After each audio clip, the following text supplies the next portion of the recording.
2,000 ಕೋಟಿ ರೂಪಾಯಿ ಅದರ ನಂತರ ಯಾವ ಸಾಲು ಮನ್ನಾ ಇಲ್ಲ. ಸುಮ್ಮನೆ ಮಾಡ್ತಾನಂತೆ ಸಿದ್ದರಾಮಯ್ಯರಿಂದ ಹೇಳಿದ್ರು, ನಮ್ಮ ಎಚ್ ಡಿ ಕುಮಾರಸ್ವಾಮಿ ಹೇಳಿದ್ರು, ಎಲ್ಲೋ ಒಂದು 4 ರೈತರಿಗೆ ಹೆಲ್ಪ್ ಆಗಿರ್ಬೋದು. ಇಡೀ ರೈತ ಸಮುದಾಯಕ್ಕೆ ಹೆಲ್ಪ್ ಆಗಿಲ್ಲ. ಅದರಿಂದ ಸಾಲ ಮನ್ನಾ ಮಾಡ್ತೀವಿ, ಸುಳ್ಳು ಅವಾಜ್ ತೊಗೊಂಡ್ರು, ಪ್ರಚಾರ ತೊಗೊಂಡ್ರು, ಎಲ್ಲರೂ ಸಿಕ್ಕಂಗೆ ಪ್ರಚಾರ, ನಾವು ರೈತ ಪರ ಅಂತೇಳಿ.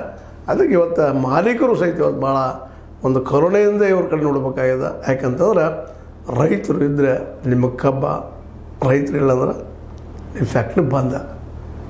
ಇದನ್ನು ನೀವು ಯಾರೂ ಮರಿಬೇಡ್ರಿ ಅಂತ ಹೇಳ್ತಾ ಯಾಕೆ ಮಾತ್ರ ಇಷ್ಟ ನಾನು ಇವಾಗ ಹೇಳಿಕ್ಕೆ ಪ್ರಯತ್ನ ಮಾಡ್ತಾಯಿದ್ದೀನಿ ಅಂದ್ರೆ, ಕೆಲವೊಮ್ಮೆ ಏನೋ ಹಠಕ್ಕೆ ಬಿದ್ದ ನಾವೇ ಕೊಡಬೇಕಪ್ಪ ಅನ್ನೋಂಥ ಜಿದ್ದು ಬೀಳೋಕ್ಕಿಂತಲೂ ಲಾಭ ಅದ ನಿಮಗಿಲ್ಲ ಅಂತಲ್ಲ, ಸುಳ್ಳು ಹೇಳಕ್ಕೆ ಹೋಗ್ಬೇಡ್ರಿ.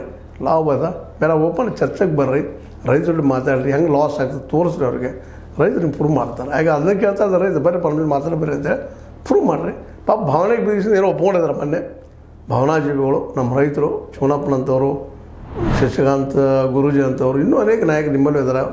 ಈ ಒಂದು ಅನೇಕ ನಾಯಕರು, ರೈತ ನಾಯಕರು, ಅವ್ರ ಜೊತೆ ಕೂತು ಮಾತಾಡಿ ಎಷ್ಟು ಲಾಭ ಐತೆ ಅವ್ರಿಗೆ ಗೊತ್ತಾಗೈತೆ. ಇವಾಗ ಪ್ರತಿ ಟನ್ನಿಗೆ 1,1200 ರೂಪಾಯಿ ಲಾಸ್ ಮಾಡ್ಕೊತಾರೆ ರೈತರು. ಇದು ನೆನಪಿರಲಿ ಅಂತ ಹೇಳ್ತಾ ಒಟ್ಟಾರೆಯಾಗಿ ರೈತರು ಉಳಿಸ್ರಿ, ಹೆಚ್ಚು ಮಾಡಿ ಕೊಡ್ರಿ, ಇದು ರಿಕ್ವೆಸ್ಟ್.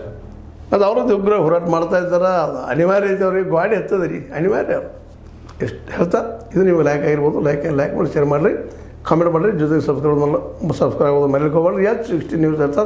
ಹೇ ಸಿದ್ದರಾಮಯ್ಯ ಸತ್ಯದ ಕೈಗಡೆ ವಂದನೆಗಳು.